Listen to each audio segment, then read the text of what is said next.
श्रीमद् भागवतम दशम स्कंद 29वां अध्याय श्लोक संख्या 20। मात्रः पितरा पुत्रा भ्रात्र पतयश्च व विचिन्वन्ति ही अपश्यन्तो माम क्रीडवम बंधु साध्वसम।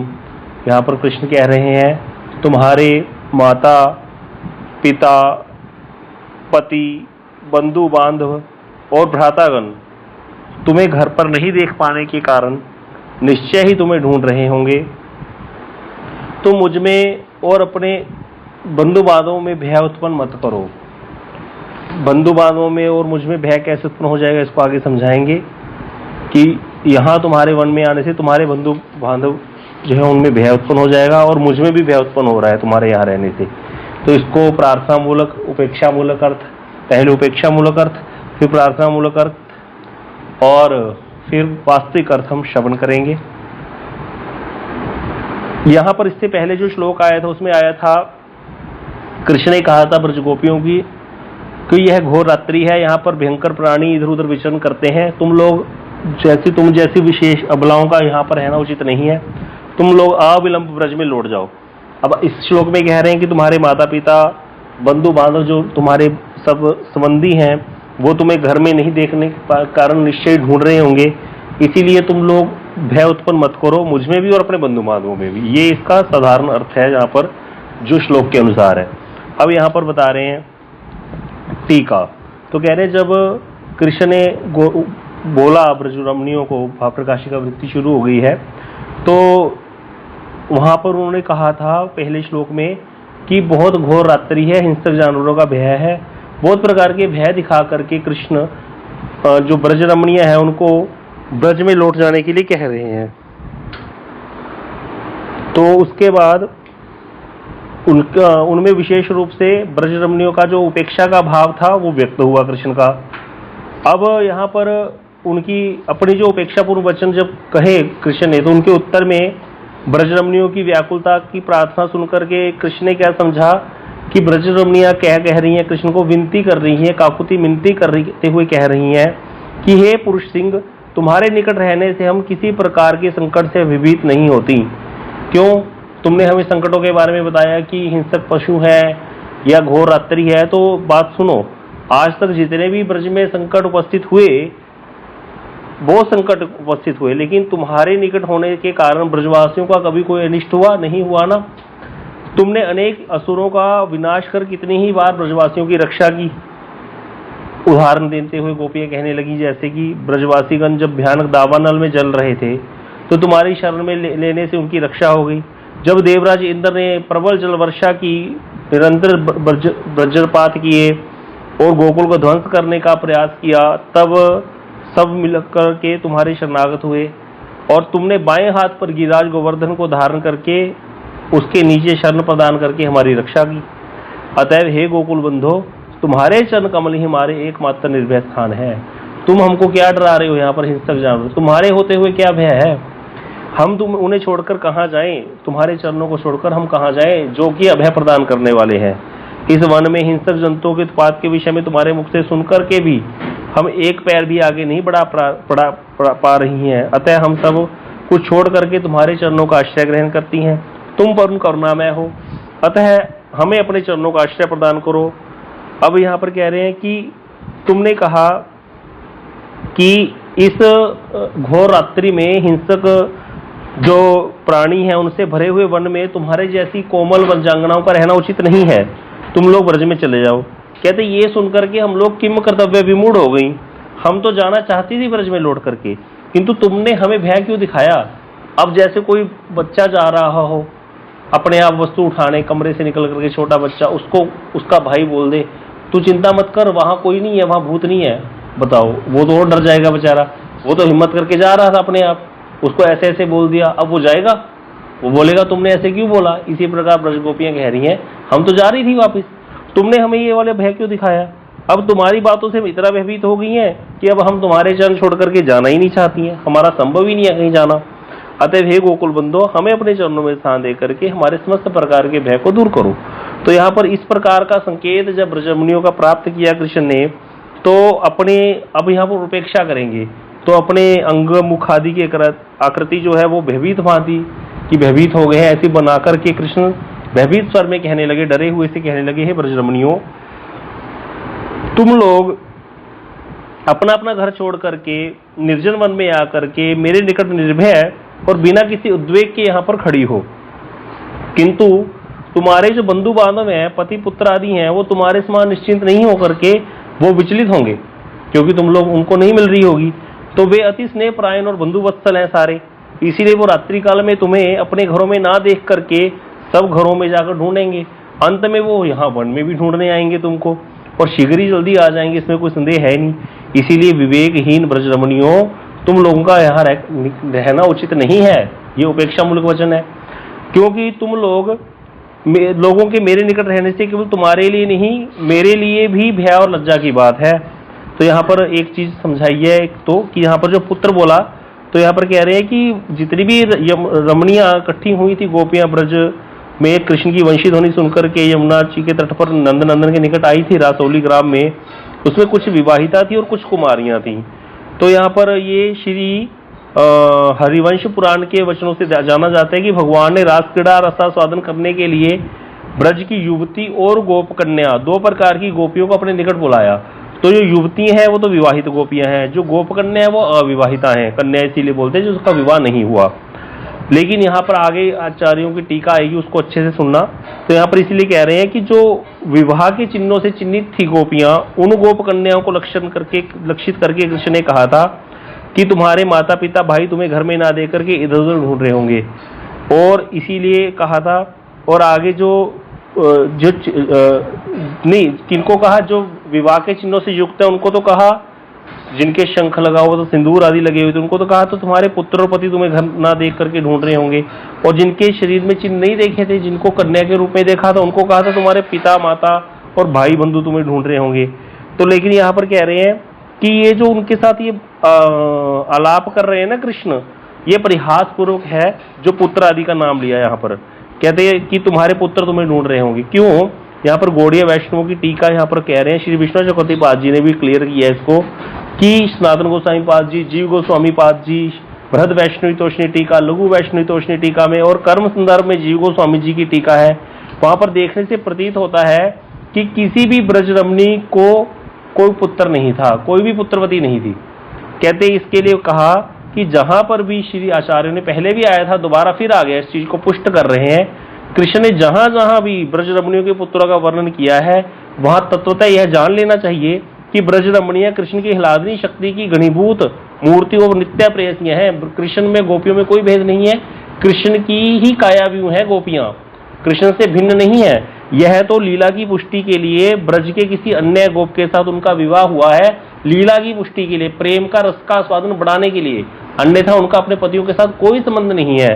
ये योग माया के प्रभाव से हुआ है, उनके पति ने उनका स्पर्श भी नहीं किया है। इसीलिए ना जातु ब्रजदेवी नाम पति भी सह संगम, उज्ज्वल नीलमणि में श्री रूप गोस्वामी पाद जी ने क्लियर लिख दिया कि किसी भी ब्रजरमणी का कोई भी पुत्र नहीं है। ये या तो अपने ज्येष्ठ के पुत्रों को या फिर किसी पड़ोसी के पुत्रों को ही लालन पालन करती थी, लेकिन अपने पुत्र नहीं थे। तो इसीलिए कह रहे हैं कौतूहलवश अपने ससुर आदि के अनुरोध से बच्चों का पालन करती थी, अपनी बहन या भाई के पुत्र आदि के, और पुत्र की भांति ही लालन पालन करती थी। लेकिन अजात पुत्र है ब्रजरमणियां, उनके स्तनों में दूध होना संभव ही नहीं है, इसीलिए गाय के दूध के द्वारा वो बच्चों का पालन करती थी। तो जीव गोस्वामी पाद जी ने कहा है कि चलो अब उल्टा लेते हैं। अभी तो हमने कहा नहीं, ऐसे पुत्रवती नहीं थी, बार बार कह दिया। कहते अगर हम ये मान लें कि गोप रमणियों के पुत्र थे, उनके गर्भ से ही उनके पुत्रों का जन्म हुआ था, तो रास नृत्य नायिका और आदि रस नायक कृष्ण के लिए वो ये अनुपयुक्त हो जाती, इनका रास में प्रवेश नहीं हो सकता फिर, क्योंकि रास नृत्यास्वादन और ये जो आदि रसास्वादन है ये विरूप और विरस हो जाएगा यहाँ पर। इसीलिए कहा गया कि जब कृष्ण ने, यह तक फिर श्लोक में तो आता है कि कृष्ण ने कहा गोपियों को तुम्हारे पुत्र ढूंढ रहे होंगे, तो इसीलिए यहाँ पर कह रहे हैं कि यहाँ पर ये पुत्र कहना उनका या तो उसको परिहास मानना पड़ेगा, या फिर वो किसी अन्य के पुत्रों का पालन करती थी। गोपरमणि के अपने पुत्र हो ही नहीं सकते, ये आचार्यों ने बार बार घोषणा की है, हमारे आचार्यों ने। तो इसीलिए इस चीज को समझने लगा है यहाँ पर। तो यहाँ पर कह रहे हैं कि अगर गंभीर रात्रि में वन में ढूंढने योग्य पुत्रों की जननी के रूप में ब्रजरमणियों को मान लिया जाए तो वो अर्धवृद्धा हो जाएंगी, मतलब कम से कम जिसका गोपरमणि का पुत्र होगा 40 साल की तो होगी, तो इसीलिए ऐसा स्वीकार करना पड़ेगा। 25-30 साल की होगी जिसका पुत्र होगा। तो इस तरह से कहते हैं रास नृत्य में इस प्रकार की अर्धजरती नायिका जो है कभी भी श्रृंगार रस के रसास्वादन का पात्र नहीं हो सकती। अनुकूल ही है गोपियां कृष्ण की, गोपियों की आयु कृष्ण की आयु से कम है। कृष्ण की आयु जितनी भी है वहां पर कृष्ण हमेशा नव किशोर है, तो वो 15 से लेकर 18 साल तक की आयु वाले हैं, उससे भी छोटी हैं गोपियां, तभी ये रास जो है कंप्लीट होता है। इसीलिए किसी भी गोपी का कोई पुत्र नहीं था। इसीलिए यहाँ पर ये कह रहे हैं कि यहाँ पर कृष्ण ने जो है परिहास रसिक कृष्ण जो है उन्होंने पूर्व कथित भय और संभ्रम के साथ गोपियों को कहा है कि तुम लोगों का यहाँ निकट रहना मेरे उचित नहीं है, तुम्हारे बंधु माधव निश्चय ही तुम्हारे लिए व्याकुल होंगे और अतिशीघ्र ये उपस्थित हो जाएंगे, अतः समय रहते तुम लोग सावधान हो जाओ और अपने अपने घरों को प्रस्थान कर लो। अब कहते ब्रज गोपियां यहाँ पर मानो कहने लगी कि हे कृष्ण, हे चतुर चूड़ामणि, तुम तो बड़े चतुर हो, अगर हमारे आत्मीय वर्ग हमें ढूंढना चाहें तो वो कैसे इस घने वन में प्रवेश करेंगे? अरे हम कुल रमणियां होकर के इस घने वन में आ गई हैं, ऐसा कोई सोच भी नहीं सकता। और यदि भी ऐसा सोचे कि हम मन की शोभा दर्शन या पुष्पन करने के लिए वन में आई हैं, तो भी वो इतने घने वन में प्रवेश नहीं कर सकते, हमें ढूंढ नहीं सकते। इसीलिए तुम्हारे निकट रहने से हमें किसी प्रकार के भय की संभावना नहीं है, तुम हमें अपने चरणों से पृथक मत करो, ये गोपियां कहने लगी। तो ये कृष्ण इसीलिए बार बार दोबारा फिर कहने लगे कि भी देखो, जो अपना प्रिय होता है, जो जैसे तुम्हारे बंधु बांधव हैं, तुम्हारे पिता माता हैं, जब वो तुम्हें इस वन में देख लेंगे ना कुशल से, तो वो निश्चिंत हो जाएंगे। जब तक तुमको तुम्हारे बारे में जान नहीं पाएंगे तो निश्चित नहीं होंगे। हमारा कोई प्रिय व्यक्ति घर ना आए, जब तक हमें उसकी कोई खबर नहीं मिल जाती, चाहे थोड़ा सा एक फोन आकर के इतना ही बोल दे कि मैं वहां पहुंच गया हूँ, मैं सुरक्षित हूँ, इतना सा मैसेज ही आ जाए तो हम लोग निश्चिंत हो जाते हैं। अगर ना आए तो फिर व्यथित होते हैं। तो इसीलिए कृष्ण कह रहे हैं वो निश्चिंत नहीं है, वो तुम लोगों को बड़ा स्नेह करते हैं, इसीलिए तुम्हारे अनिष्ट की आशंका से वो अधीर हो रहे होंगे, उनको बड़ा मन खराब हो रहा होगा उनका। इसीलिए कहते तुम्हारे जैसी स्नेहशीला स्नेहप्रायण जो सुशीला कुबालाएं हैं, उनके पक्ष में ऐसा किसी को उद्वेग देना युक्ति संगत नहीं है। जो सुशील होते हैं, जो सच्चे चरित्र होते हैं, वो कभी भी किसी को उद्वेग नहीं देते। इसीलिए कहते परंपरा से जाना जाता है कि साधु प्रकृति जो व्यक्तिगण है वो किसी को भी उद्वेग नहीं देते हैं, वो अपने सभी के बंधु वत्सल होते हैं। तुम लोग भी अपने आत्मीय लोगों को दुख ना दे करके अपने अपने घर लौट जाओ। अब यहाँ पर दूसरा अर्थ गोपियों को प्रकाशित कर रहे हैं। तो कहते ये दूसरा अर्थ कौन सा है? प्रार्थना में अर्थ। कि दूसरे क्षण गोपियों को प्रार्थना में अर्थ लगने लगा इन बातों का। तो प्रार्थना में कैसे लगा? पहले तो उपेक्षा मूलक है सारा। कृष्ण कह रहे घर वापिस चले जाओ, तुम्हारे बंधु परेशान होंगे तुम्हारे बिना, उनको तुम्हारे बिना अच्छा नहीं लग रहा होगा। इससे पहले पुत्रों की चर्चा कर दी कि कोई भी गोपी का पुत्र नहीं था। अब यहाँ पर इस श्लोक में कह रहे अगर हम प्रार्थना मूलक लेते हैं तो कह रहे कृष्ण कह रहे तुम बार बार जो ब्रज की ओर दृष्टिपात कर रही हो, यह देखकर मुझे लगता है कि तुम लोग ना डर रही हो कि कहीं मेरे माता पिता बंधु भाई आकर के आना जाए यहाँ पर। तो कहते इसीलिए मैं तुम्हारे माता पिता तुम्हें ढूंढ भी रहे होंगे, लेकिन अगर वो तुम्हें ढूंढने का प्रयास करेंगे तो तुम्हें ब्रज में ही ढूंढेंगे। ये प्रार्थना मूलक अर्थ है ना, तो इसलिए घुमा देंगे। अब कृष्ण अर्थ कहते वो ब्रज में ही ढूंढेंगे, गहन वन में आई हो ये तो उनको कभी सोचेंगे ही नहीं, वो विचार ही नहीं करेंगे। और कहते मान लो अगर आ भी गए तो किसी भी प्रकार से तुम्हें वो देख नहीं पाएंगे। क्यों? क्योंकि कहते हैं निर्जन वन जो है ना, यहाँ पर आना आसान नहीं है, और आ भी गया तो कोई इतने लताएं हैं, इतने पत्ते हैं, पेड़ हैं, यहाँ पर कोई तुम्हें ढूंढ नहीं पाएगा। और कहते मान लो उन्होंने तुम्हें देख लिया मेरे साथ, तो अगर महाअनर्थ हो जाएगा तो इस आशंका का परित्याग कर दो, क्योंकि इस वन में कोई प्रवेश नहीं कर सकता। इसीलिए तुम लोग बैठ करके मेरे साथ प्रेम भरी बातें करो। अब तुम वंशी ध्वनि सुन करके आए हो, थोड़ा अपना प्रेम प्रकट करो मेरे प्रति। और कहते तुम अगर मेरे निकट आकर के ऐसे उपेक्षा करके चली जाती हो तो मैं बड़ा पीड़ित हो जाऊंगा। इसीलिए मैं तुमसे अनुरोध करता हूं कि चुप मत बैठो। मैंने दावानल पान किया, मैंने गोवर्धन धारण किया, विविध असुरों को मार करके मैंने पुनः पुनः तुम लोगों की रक्षा की है, ब्रजवासियों की। अतः मैं तुम्हारा बंधु हूं और मुझे दुख देना तुम्हारे लिए किसी भी प्रकार से उचित नहीं है। तुम्हारा सबसे बड़ा सुहृद मैं हूं, ऐसा कृष्ण कह रहे हैं। तुम लोग ब्रज में लौटकर मत जाओ, मेरे निकट ही अवस्थान करो। ये प्रार्थना मूलक अर्थ हो गया। अब यहाँ पर दो प्रकार के अर्थों का आस्वादन किया हमने आचार्यों के, कि गोपियों को ऐसे लगा, पहले वैसे लगा। अब इन वचनों के वास्तविक अर्थ जो कि साधकों के लिए बड़े ही उपाध्याय हैं, जो हमारे जैसे भजन करने वाले लोग थोड़ा चाहते हैं भजन करके आगे बढ़ जाएं, उनके लिए क्या है इसका अर्थ? तो यहाँ पर कह रहे हैं कि जब ब्रजरमणियां कृष्ण की वेणु ध्वनि से आकृष्ट होकर के यमुना जी के किनारे उनसे मिलने जा रही थी, तब क्या हुआ, उनके पिता, माता, भाई, बंधु जो आत्मीय लोग थे, उन्होंने उनको रोकने की चेष्टा की, किंतु अंत में वो अपने मनोरथ में असफल हो गए, उनको रोक नहीं पाए, वो अपने अपने लक्ष्य को पहुंच गई, कृष्ण को मिल गई जाके। तो यहाँ पर जब कहते वो निकट जाने लगी, तब उन्होंने जो है, जब वो पहुंच गई कृष्ण के पास, तो उनके जो पति थे, भाई बंधु थे, स्वजन थे, उन्होंने कृष्ण के प्रति कोई दोष दृष्टि क्यों नहीं की? फिर वो तो चली गई थी ना छोड़ करके सबको, उन्होंने रोकने का प्रयास किया, लेकिन वो रुकी नहीं, वो तो पहुंच गई। जब पहुंच गई तो उनको द्वेष होना चाहिए था कृष्ण के प्रति कि कृष्ण कितना निष्ठुर है, या कृष्ण कितना जो है किस तरह का कार्य किया उसने, रात्रि में जो है बंसी बजा के बुला लिया, लेकिन ये बात तो उन्होंने बोली नहीं। तो क्यों? क्योंकि कहते यहाँ पर जो आगमन हुआ और संपूर्ण रात्रि उन्होंने, गोपियों ने कृष्ण के साथ वहां पर बहुत प्रकार के यमुना जी के किनारे जल क्रीड़ा हुई, विलास हुआ, लेकिन आत्मीय वर्गों ने उनके प्रति किसी भी प्रकार की दो दृष्टि नहीं की कृष्ण के प्रति। क्यों? क्योंकि कृष्ण की माया से मुग्ध होकर के वे सभी अपनी पत्नी, कन्या, बहन आदि को अपने निकट ही देख रहे थे। तो इससे ही पता चलता है ये भगवान की लीला, ऐसे कोई साधारण व्यक्ति कर सकता है कि यहाँ पर वो सारी की सारी जितनी भी गोपरमणियां हैं अपने अपने घरों में ही दिखी उनको। तो इसका कारण क्या था कि योग माया ने क्या किया, कृष्ण की शक्ति योग माया ने ब्रज रमणियों के अनुरूप उनकी माइक मूर्ति की सृष्टि की। जैसे छाया सीता थी, तो छाया गोपियां बनाई योग माया देवी ने, और उन मूर्तियों को उनके घरों पर रख दिया, जिससे उनके बंधु बांधव नहीं समझ सके कि गोपियां किसी दूसरे स्थान पर गई हैं। ये पहले भी शुरू के श्लोकों में आया था कि किसी भी ब्रजरमणी ने शरीर त्याग नहीं किया। जहुर गुण में देह का अर्थ था कि उन्होंने अपने जो है वो थोड़ा जो प्राकृत अंश था शरीर में, वो उसका त्याग किया है। बाकी वो अपने चिन्मय शरीर से रात की रात्रि में कृष्ण से सम्मिलित हुई हैं, क्योंकि परम मंगल भवन, जिनका मंगल भवन अमंगलहारी नाम है, जिनका नाम ही मंगल करने वाला है, उन भगवान के इतनी सर्वोत्कृष्ट लीला, रास लीला में किसी भी प्रकार का अमंगल कैसे हो सकता है? इसीलिए ये लीला तो जगत का मंगल करने वाली है, ये गोपियां तो जगत को यश देने वाली हैं, जगत का सारा कल्याण साधित करने वाली हैं, सब प्रकार की मनोवांछाओं को पूर्ण करने वाली हैं। तो यहाँ पर इनका कोई भी अनिष्ट कैसे हो सकता है? इसीलिए यहाँ पर कहते यही देखा गया कि यहाँ पर सबको अपने घर में देखी, तो उनके माता पिता और किसी को भी कृष्ण के प्रति कोई द्वेष दृष्टि नहीं हुई। अब इसका और आगे वास्तविक अर्थ अनुसंधान कर रहे हैं आचार्य। कहते देखा जाता है जो कृष्ण ने कहा मातृ पितृ पुत्रा, तो जगत में सभी लोग अपने माता पिता, बंधु बांधवों के साथ यथा योग्य संसार के सुख भोगों में लिप्त रहते हैं। माँ पुत्र को कहती है मैं तो देख देख जीती हूँ तुमको, दादी पोतों को कहती है इनके कारण बैठी हूँ, नहीं तो मैं कब की चली जाती, पोते का विवाह देख लूं फिर चली जाऊंगी। विवाह हो जाता है पोते का, फिर कहती इसके बच्चा हो जाए, इसका लड़का देख लूं फिर चली जाऊंगी, फिर चाहे भगवान मुझे ले जाए। है ऐसा कहते संसार के लोग जो है वो सारा दिन यही जो माता पिता बंधु बांधव है इनके साथ जो संसार का सुख है उनके भोगों में ही लिप्त रहते हैं।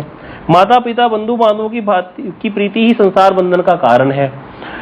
कहते प्राय देखा जाता है कि ऐसा कोई आत्मीय स्वजन नहीं देखा जाता जो संसार से निवृत्ति का उपाय बता दे।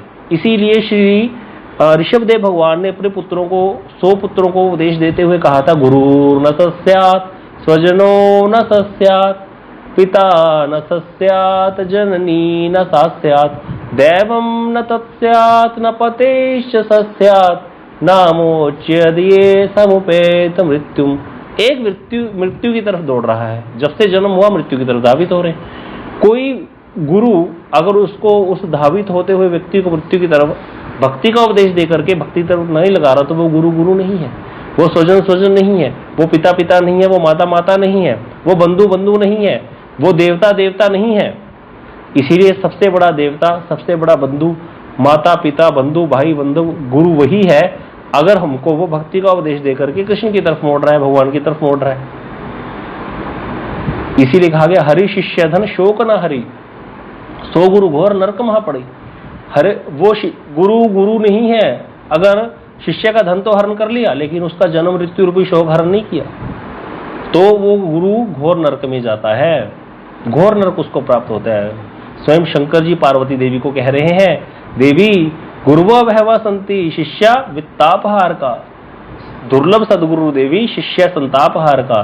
गुरु तो बहुत घूम रहे हैं संसार में, कहते नाम ले लो हमसे, चलो तुम्हारी कल दीक्षा कर देंगे, कल तुमको हरिनाम प्रदान कर देंगे, प्याज लहसुन खाते मार जाओ, कोई बात नहीं, खाते रहो, बस हरिनाम किया करो। प्याज लहसुन में क्या दोष है, वो तो उगता है, जमीन में उगता है, उसमें क्या दोष है, ये सब फालतू बातें हैं। तो वो गुरु कहते क्या है, गुरु बहवा संति, शिष्या वित्तापहार का, शिष्य का वित्त हरण करने वाले गुरु तो बहुत है। पता है एक लिफाफा मिलेगा प्रणामी का हर बार जब मिलेंगे, बना लो चेला चेली, जल्दी जल्दी, जितने जितने चेला चेली उतने लिफाफे, उतने हार, उतनी मालाएं।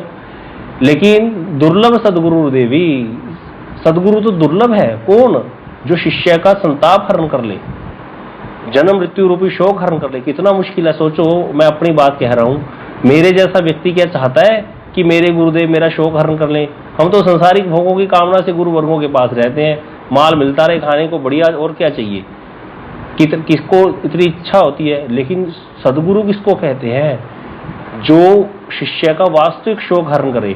कितना मुश्किल कार्य है, देखा जाए भाई, कितना मुश्किल कार्य है। शिष्य चाहता नहीं है, शिष्य को तो भोग चाहिए, और सदगुरु हमेशा उसका कल्याण चाहते हैं, कैसे ये भजन कर ले, कैसे ये कृष्ण की तरफ उन्मुख हो जाए। अनंत कोटि जन्मों से ऐसे ही घूम रहा है ये पागलों की तरह, अभी भी थका नहीं, घूमते घूमते ये हर बार ऐसे ही करता रहता है। इसीलिए बड़ा सुंदर कबीर जी का एक पद है, अभी लास्ट में गाएंगे, सुनाएंगे, आपको याद करा देना, घना दिन सो लिया रे अब तो जाग मुसाफिर जाग, बड़ा सुंदर पद है। तो इसीलिए व्यक्ति सोता ही रहता है, पिता पुत्र माता बंधु इनके चक्कर भी पड़ा रहता है, सारा जीवन ऐसे निकल जाता है। तो कहते कोई भी ऐसा स्वजन नहीं देखा जाता जो संसार से निवृत्ति का उपाय बता दे, कोई ऐसा देखा नहीं जाता, सब इधर उधर की बात करते हैं। तो इसीलिए माता पिता आत्मीय जन अपने पुत्रों को बाल्यकाल से ही क्या शिक्षा देते हैं, अर्थ उपार्जन, कैसे धन कमाना है, कैसे लोगों की जेबें काटनी है। बेटा डॉक्टर बन जाए बस, फिर देखेंगे हम कितना रखेंगे ऑपरेशन का रेट। हर जगह कमीशन होता है डॉक्टरों का, हर जगह। केमिस्ट खोलेंगे बाहर दुकान, केमिस्ट की देंगे, उससे ठेका लेंगे, बीच में दवाइयों का कमीशन अलग से। अगर कोई टेस्ट लिखेंगे वहां लेबोरेटरी में टेस्ट जाएगा, वहां से कमीशन अलग से। मतलब किसी प्रकार से छोड़ते ही नहीं है। डॉक्टर क्या बन गया, मतलब पूरा सारा वो कर देना है, लूटपाट मचा देनी है। कोई भी हो, किसी भी फील्ड में हो, हर व्यक्ति सोचता है जितना काम कर ले तो यही शिक्षा मिलती है घरों में। तो कहते माता पिता आत्मीय जन है जो ऐसी शिक्षा देते हैं और उचित समय आने पर उसका विवाह कर देते हैं, और स्त्री पुत्र आदि का पालन करने में अनुरक्त होकर के संसार बंधन में आबद्ध हो जाए ऐसी व्यवस्था करते हैं। बच्चा हो जाए, पहले शादी की नहीं, शादी नहीं करता, शादी नहीं करता, फिर शादी हो जाती, फिर कहते बच्चा नहीं है, बच्चा नहीं है, बच्चे में आसक्त कर देते हैं ऐसे रवि। तो ऐसे करके उसको उलझा के रखते हैं। कहते इसीलिए बाबा महाराज बोलते थे माता पिता क्या करते हैं, जगत के बच्चे की आंख फोड़ करके अंधा करके उसको गड्ढे में गिरा देते हैं ताकि वो दोबारा उठ ही ना सके। लेकिन वो वास्तविक माता पिता नहीं है। माता तो मंदालस हुई है जिसने कहा था मेरे गर्भ में तो आ गया बालक मेरा, अब आगे किसी गर्भ में नहीं जाएगा, दोबारा यूं नहीं ग्रहण करेगा। ये होती है माँ। पिता हुए ऋषभदेव जिन्होंने 100 के 100 पुत्रों को भक्ति का उपदेश देकर के भगवान के भजन में लगा दिया, दोबारा आए नहीं उनके पुत्र संसार देखने। ये होता है पिता। भाई हो तो किसके जैसा, विदुर जैसा, जिसने धृतराष्ट्र को गालियां दी थी, अभी भी कुत्तों की तरह पड़े हुए यहाँ पर खा रहे हो इनका पांडवों का। जिस भीम को तुमने मारने की चेष्टा की उसी भीम बहुत सुनाता था। बाबा महाराज बताते थे हमको, कहते भीम कहता था जब लड्डू खा रहा होता था धृतराष्ट्र, बाद में भी लड्डू खाता था, 100 पुत्र मर गए। देखो व्यक्ति की खाने के प्रति कैसी आसक्ति होती है, बूढ़ा हो जाए ना तो व्यक्ति की खाने में आसक्ति चली जाती है, क्योंकि और तो सारी इंद्रियां शिथिल हो जाती हैं, जीवा का स्वाद वैसे ही बना रहता है। तो जीवा बढ़िया भोग चाहती है बूढ़े व्यक्ति की। तो कहते वो जो खा रहा होता था लड्डू तो भीम बहुत सुनाता था। बाबा महाराज बताते थे, कहता था और ताऊ जी बढ़िया लग रहे हैं लड्डू, दुर्योधन खिलाए थे दुर्योधन ने ऐसे लड्डू आपको, चुपचाप। मतलब देखा जाए तो उसको उसके पुत्र की याद करा रहा है, देख तू सारा जीवन महत्वाकांक्षी होकर के तूने दुर्योधन क्या था, धृतराष्ट्र की महत्वाकांक्षाओं का परिणाम था और कुछ नहीं था दुर्योधन, और वो मारा गया। वो ऐसा पुत्र जिसके प्रति उसको ऐसी आशाएं थी कि इससे ये हस्तिनापुर का राज्य भोगेगा, वो पुत्र मारा गया था। 100 पुत्र मारे गए थे धृतराष्ट्र के, और लड्डू खा रहा है और भीम उसको सुनाता था। ताऊ जी ऐसे लड्डू खाने को मिलते थे दुर्योधन के पास, मतलब दुर्योधन की याद करा करके उसको और मतलब मार देता था जीते जी, तब भी खाता रहता था लड्डू। विदुर जी ने इतनी गालियां दी थी, कभी भागवत पढ़ेंगे आपको सुनाएंगे, बड़ा सुंदर प्रसंग है। विदुर जी कहते हैं कुत्ते से भी हालत तुम्हारी बुरी है, ऐसा भाई होना चाहिए। विदुर भाई थे ना धृतराष्ट्र के, ये एक ही पिता की संतान है, वेद व्यास जी महाराज जी के पुत्र हैं। ये वेद व्यास जी महाराज जी से ही अंबिका के द्वारा और दासी के ये पुत्र हैं विदुर जी महाराज, तो ये भाई लगते हैं आपस में। तो इसीलिए विदुर जी महाराज जी ने गालियां दी थी, तब जाकर ये घर छोड़ के निकला था ये। अंधा, कभी निकलने वाला नहीं था, वही खा रहा था बैठ करके लड्डू। तो भाई ऐसा होना चाहिए, जो ऐसी गालियां दी, उसको ऐसा विरक्त किया संसार से। बाद में युधिष्ठिर जी महाराज आए तो बहुत रोए हैं, क्योंकि कुंती देवी भी पीछे पीछे चली गई थी अपने जेठ और जेठानी के साथ ही, कि मैं इनका साथ कैसे छोड़ दूं, मैं तो इनके साथ ही सारा जीवन मैंने बिताया है। इस प्रकार के विचार होते थे पहले लोगों के। तो यहाँ पर जो है कह रहे, वो उसको इसी में व्यवस्था में ही मगन कर देते संसार के लोग। तो इसलिए ऐसे आत्मीय स्वजनों को यथार्थ रूप में बंधु नहीं कहा जा सकता। कृष्ण कह रहे हैं, हे गोपियों, ये बंधु नहीं है तुम्हारे, जो माता पिता पुत्र इत्यादि, ये वास्तविक अर्थ है। ये बंधु की भांति व्यवहार करते हुए भी शत्रु हैं ये हमारे। इसीलिए हे गोपियों, मैं ही तुम्हारा यथार्थ बंधु हूं। तुम लोग स्वार्थ में मोह में फंसकर मेरा परित्याग करके मुझे दुख प्रदान मत करो। अर्थात सेई से परम बंधु, सेई पिता माता, श्री कृष्ण चरणे जय प्रेम भक्ति दाता। वही हमारा बंधु है, वही माता पिता, वही सब कुछ है, जिसने हमें कृष्ण के भगवान के चरणों में भक्ति प्रदान कर दी। इसीलिए वैष्णव की इतनी महिमा गाई जाती है। नहीं क्या है, नहीं तो कुछ नहीं है। बाकी आम लोग जैसे घूम रहे वैसे वो घूम रहे, क्योंकि वही बंधु है, वही पिता माता है, जो कृष्ण के चरणों की तरफ मोड़ दे, हमें कृष्ण भक्ति की तरफ लालसा जगा दे, कृष्ण के चरणों में प्रेम कैसे प्राप्त हो, इस मार्ग पर हमें चला दे। उससे जैसा बड़ा बंधु कोई हो नहीं सकता। इसे कहते सकल जन्म में माता पिता सबे पाई। सब जन्म लिए हमने, बहुत जन्म लिए हैं, कोई लेखा जोखा ही नहीं है। बहुत जन्म ले चुके, माता पिता बने हैं, हर जन्म में माता पिता थे। कभी हम माता बने किसी की, वही पुत्र बन जाता है, फिर उसकी माता हम बन जाते हैं, फिर वो पुत्र, ऐसे कर्जे चलते रहते हैं, ये उतरते रहते हैं। लेकिन कृष्ण गुरु नहीं मिले भजह हियाय, कृष्ण और सदगुरु नहीं मिलते कभी भी। इतने जन्म निकल गए, अभी मिले हैं। तो इसीलिए क्या करना चाहिए, अपने मन को लगा देना चाहिए किसी भी प्रकार से, यथा येन केन प्रकारेण वैष्णव संग करके भक्ति करके आगे बढ़ना चाहिए। यही इस श्लोक का वास्तविक अर्थ है। तो बड़े ही सुंदर वास्तविक अर्थ जो है आलोचना की है आचार्यों ने। ऐसी आलोचना मिलनी संभव पर नहीं है। आगे तो फिर दो तरह का अर्थ, युगल अर्थ, ये रसिकों की भाषा है। उपेक्षा मूलक अर्थ, प्रार्थना मूलक अर्थ, ये रसिकों की भाषा है। कृष्ण कुछ कह रहे हैं, गोपियों को कुछ लग रहा है, फिर थोड़ी देर बाद गोपियों को कुछ और लगने लग जाता है। ये प्रेम की बातें होती हैं। तो ये इसको प्री कंसीव्ड नोशंस भी बोलते हैं इंग्लिश में, कुछ कुछ मन में चलता रहता है। तो ये चल रहा है गोपियों के हृदय में। तो यहाँ पर अब युगल अर्थ में कहते हैं, यहाँ पर ये धारणा हुई गोपियों की कि पहले श्याम सुंदर कह रहे हैं कि तुम लोग जो है घर छोड़ करके मेरे निकट आई हो, और तुम्हें लग रहा होगा कि तुम्हारे घर वाले तुम्हें ढूंढ रहे होंगे, लेकिन तुमको यहाँ नहीं दे सकते, इसलिए भयभीत मत हो, निश्चिंत होकर के यहाँ पर बैठो, थोड़ी प्रेम भरी बातें करते हैं हम लोग। और कृष्ण की ये संकेत सुनकर के गोपियां तो बड़ी खुश होगी, परमानंद सागर में तैरने लगी और एक दूसरे को प्रफुल्लित नेत्रों से देखने लगी, दृष्टिपात करने लगी, आनंद प्रकाश करने लगी। इतने में ही कृष्ण ने कहा कि हे कुलवतियों, अपने बंधु बांधवों के मन में भय मत डालो। अगर यदि वो तुम्हें ढूंढने में प्रवृत्त नहीं होते हैं तो भी वो तुमको घर में ना देख करके व्याकुल तो होंगे ही। हाँ, और तुम लोग व्हाट्सअप तो कर नहीं सकती हो कि हम यहाँ पर सुरक्षित हैं, इसीलिए वो तो बेचारे परेशान हो रहे होंगे।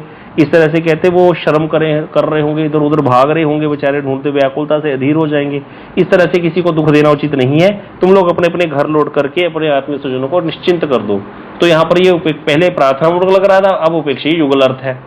एक ही श्लोक के दो पार्ट है ना, तो इसीलिए यहाँ पर कहते दो प्रकार के समझ करके एक साथ आशा और निराशा रूपी लहरियों से विचलित होगी। तो दोनों प्रकार के अर्थ आ रहे हैं गोपियों को। तो ये इस श्लोक का यहाँ पर पूरी टीका हो गई। यहाँ पर विद 4 प्रकार के अर्थ, ये श्लोक हुआ 20 नंबर श्लोक हो गया हमारा। तो इस तरह से ये है जो इसका मूल श्लोक है, जो इस श्लोक का जो वास्तविक अर्थ है उस पर हमने कहा था ना कीर्तन गाएंगे, तो बड़ा सुंदर कीर्तन है श्री कबीरदास जी महाराज जी का, बहुत सुंदर उन्होंने गाया संसार के लोगों के लिए।